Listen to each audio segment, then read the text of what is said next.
Lesson 3-6, Impulse and Momentum.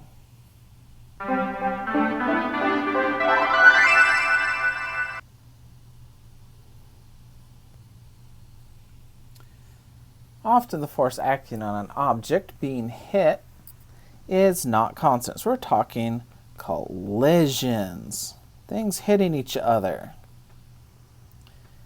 Think of a baseball or a tennis ball being hit. When you first make contact, so it's just barely touching, there's very little force. But then you're in the middle of the contact, you're all into it, there's a lot of force, then the ball starts to leave, and then when it's back to just barely making contact, it's at almost no force anymore. The times of this force are often very short, however. So, you just get this big spike and down. But the forces can be huge. So what we'll end up doing is we'll talk about the average force instead of the maximum or peak force. To hit a ball well, you're going to want to hit it directly, and you're going to want a lot of force, high force. And you don't want it to just kind of bounce off. You want it to swing with a follow through. That's what they teach you when you're batting or playing tennis. You do a follow through. The follow through gives it a longer time of contact. So both the force and the time of contact are important. So we're going to bring these together in the concept of impulse. Impulse is J equals Ft. J is our impulse, because obviously impulse starts with J. F is force, T is time. So impulse is force times time. The unit of the force is a Newton, the unit of time is a second, so the unit of impulse is a Newton times a second. Force is a vector, time is not, so if you multiply a vector with a scalar, you get a vector. So impulse is a vector. The direction is important.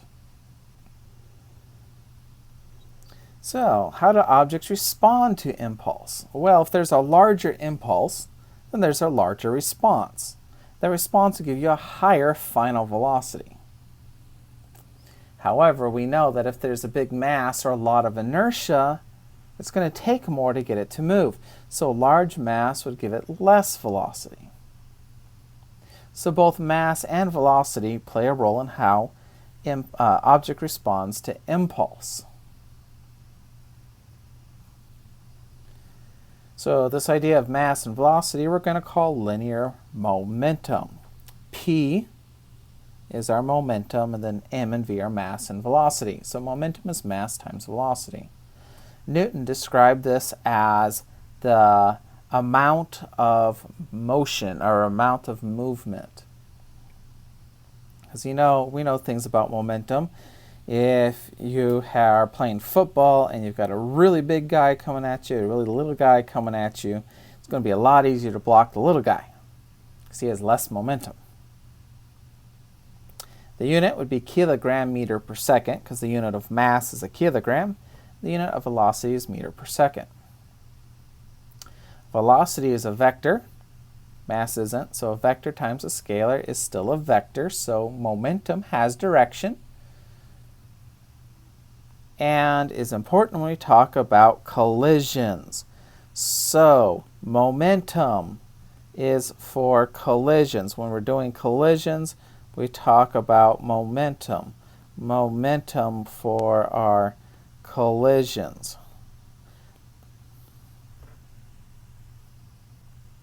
Let's derive a formula. Well, we know Newton's second law is F equals ma. And we know the definition of acceleration is our change in velocities over time. So if I take that and plug it in for A, we get that. So then I could distribute the mass and end up with this piece. And then I could multiply both sides by time. And we end up with F force times time equals mv final minus mv initial.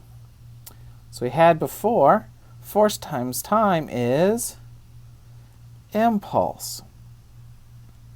mv is momentum, and we're subtracting. So this is change in momentum. Impulse equals change in momentum. So again, impulse is change in momentum. It's hard to measure a force during contact. Once had a force sensor that we tried doing a little collision with, and well, it broke the force sensor. However, we can measure easily velocity, final and initial. You can easily measure a mass, and if you have a good enough watch, you can measure the time. So what we could do is we could use the change in momentum and use the impulse momentum theorem.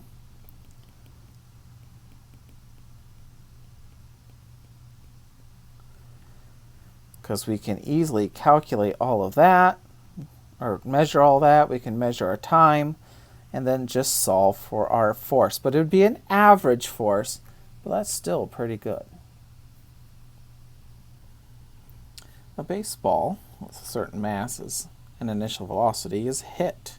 It leaves the bat with velocity at 60 meters per second after 0.001 seconds. Now, why do you suppose this velocity is negative and that velocity is positive? It's because the ball is going in and then coming out the opposite direction. So their directions are opposite. So one's positive and one's negative. So what is the impulse and average net force applied to the ball by the bat? Well, impulse is Ft, but we don't know the force. But that's also the change in momentum. So you can do mv minus mv. Fill in the mass. Our final velocity after it was hit is 60 meters per second.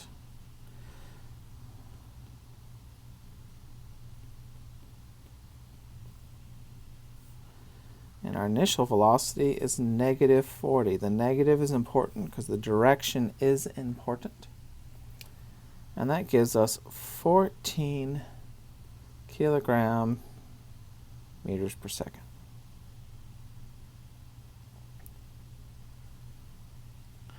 And then it says, what is the average force? All right, well, we can just continue there where we were.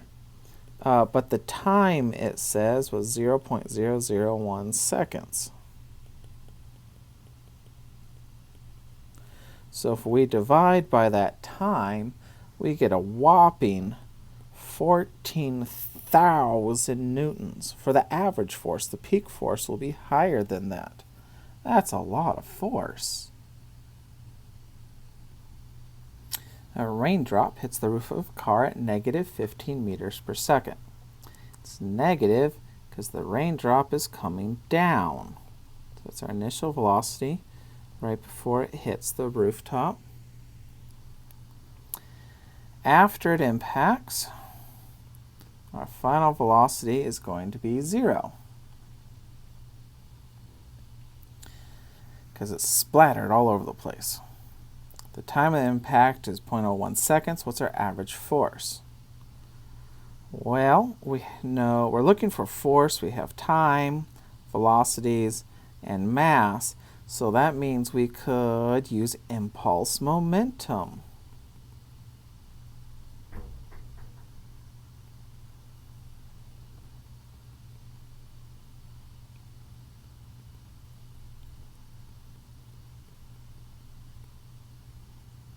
All right, final velocity was 0.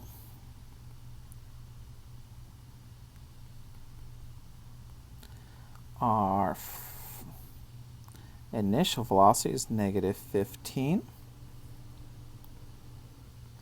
Put that through Do that arithmetic, get 0.015 kilogram meters per second. And then if we divide, you end up with 1.5 newtons. Now that's not a huge force. It's, remember, about 1.5 apples, maybe a very large apple. But what if it was ice, so it bounced off? Well, if it bounces off,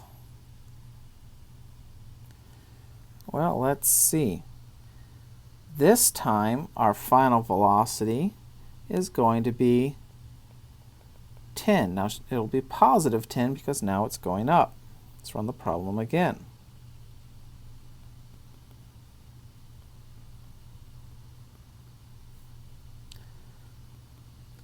So our time was 0.01.